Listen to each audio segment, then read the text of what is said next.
Meron ako dito sa likod ko. Ayan, mga pato. Nandito ako guys sa Springbank kasi maganda yung weather ngayon. Mahangin, hindi na siya mainit. Ayan, kaya naka-jacket ako ngayon kasi medyo malamig. Tapos ayan guys, may mga pato. Ayan, maraming pato dito. Ayan, nasa likod ko. Ayan. Yan din Yan.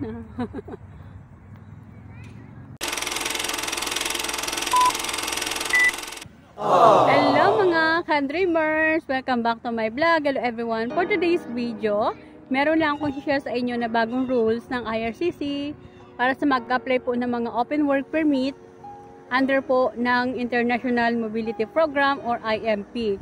Ang nilabas po ng IRCC na kailangan na po mag-provide ng language test ng mga mag-apply ng open work permit.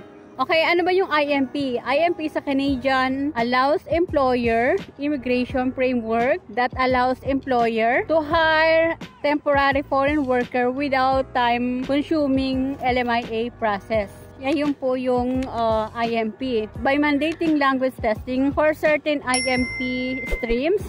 Okay, sino-sino ba yung kailangan ng language test na under ng IMP? International Experience Canada, Spousal Open Work Permit, Postgraduate Work Permit, and Bridging Open Work Permit. Although naman yung Bridging Open Work Permit naman guys, ay may mga language test naman ng mga yan.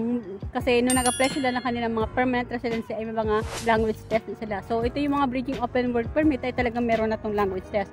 So ano siya, ang kagandahan nito sa open work permit ay ang bridging open work permit po ay kapag kayo nakapag-apply na ng inyong PR at nakaroon na kayo ng eligibility letter, ay pwede na kayo mag-apply ng bridging open work permit. Ang kagandahan nito ay kayo ay pwede na pong mag-work sa iba-ibang employer, iba-ibang trabaho. Ang bridging work permit ay pwede na kayong mag-work sa mga gusto nyong job na meron kayong mga experience o talagang yun yung pinaka gusto nyong job. Kasi nga po ay bridging na kayo Naghintay na lang kayo na ma-approve yung PR. Unlike po dun sa open work permit, ay mayroon pa rin po yan restriction. Like po, yung tulad dito sa amin, mga caregivers. Once na nakapag-apply na kami ng PR, at meron na kaming na-receive sa immigration ng acknowledgement of receipt, which is na-receive na nila yung application, pwede na kami mag-apply ng open work permit.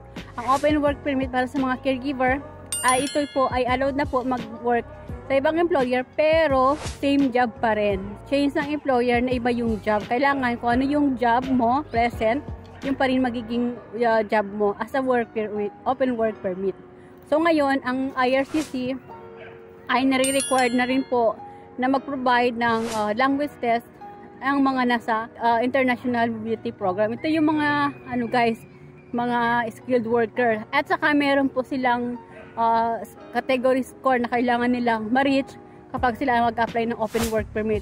Yung mga nasa general roles ay kailangan po nilang ma-target yung CLB 5 ng kanilang language test. Pwede kayo mag-take ng IELTS, CELPIP. Meron bang ibang binigay yung Canada? TCF Canada or TEF Canada.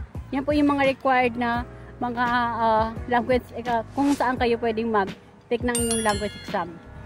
Alam ko guys, madali lang yung CELPIP. Sabi nila, pag magaling ka daw sa computer, go to CELPIP.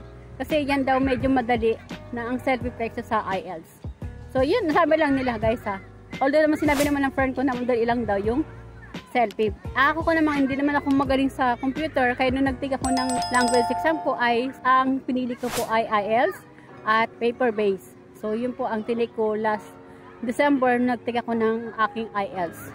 So ngayon ang IRCC guys ay nagre-require na rin po ng ng language test sa mga mag-apply ng open work permit. Kasi para di sila mahirapan sa work nila, makipag-communicate kasi importante yung language. Lalo na po dito sa Canada at iba-iba po yung more on dito po kasi language po talaga dito at kailangan makapantay ka sa sa communication ng para hindi ka maabuso dito sa Canada, para din protektahan mo yung sarili mo sa mga manloloko. Kaya nire-require ng IRCC na mag-provide kayo ng language test na makakatulong naman talaga yan sa inyo guys para sa mga work nyo. So kasi marami na rin kasing mga ngayon guys, mga scam.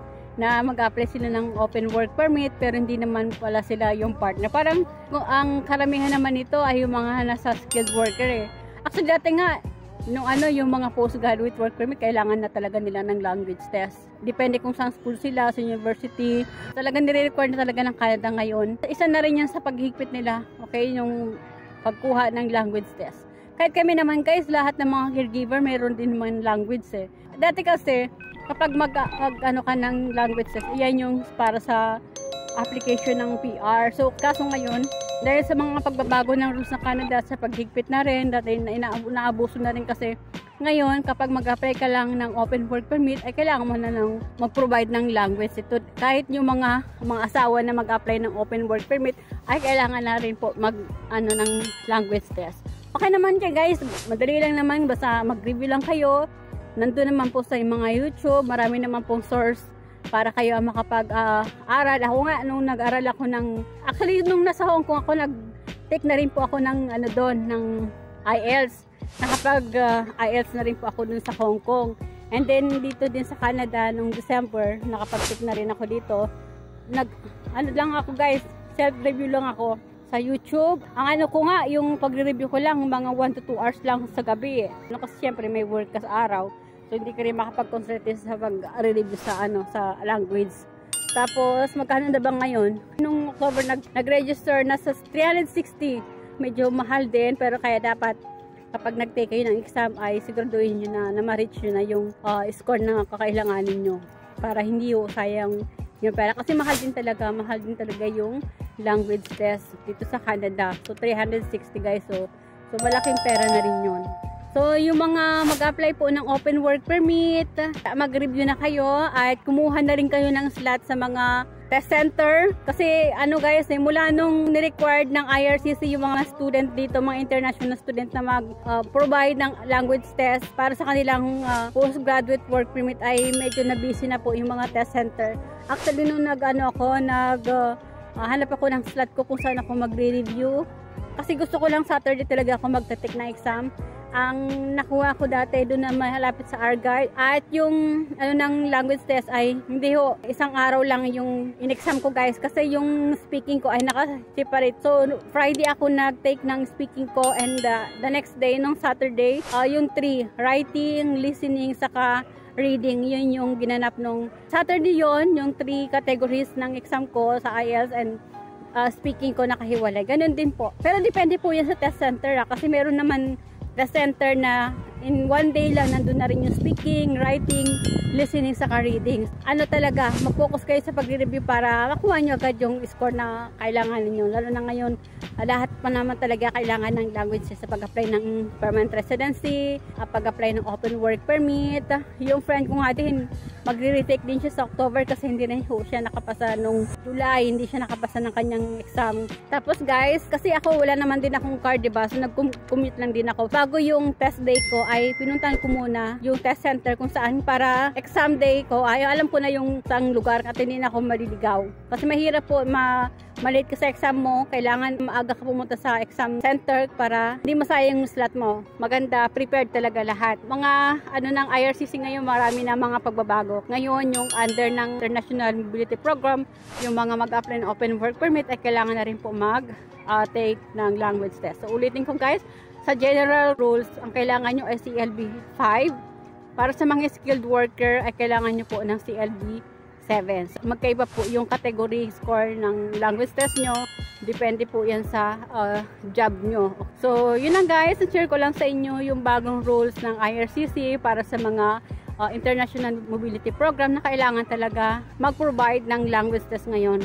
So, yun lang guys. Share ko lang sa inyo yung bagong rules ng IRCC para sa mga IMP or International Mobility Program. Good luck po sa mga magte-take ng language exam. Focus po kayo. At kapag mag-register naman po kayo online, ay kailangan lang naman po ng debit card or credit card para sa inyong payment para sa mga language test. So guys, if you find my video helpful, please subscribe naman po. And do like and share na rin po. Kung nagustuhan nyo po yung mga video ko at nakakatulong po sa inyo, please pakiclick naman po yung bell notification para ma-notify po kayo sa mga bago kong video. So yun lang guys, thank you for watching. Bye. God bless you all.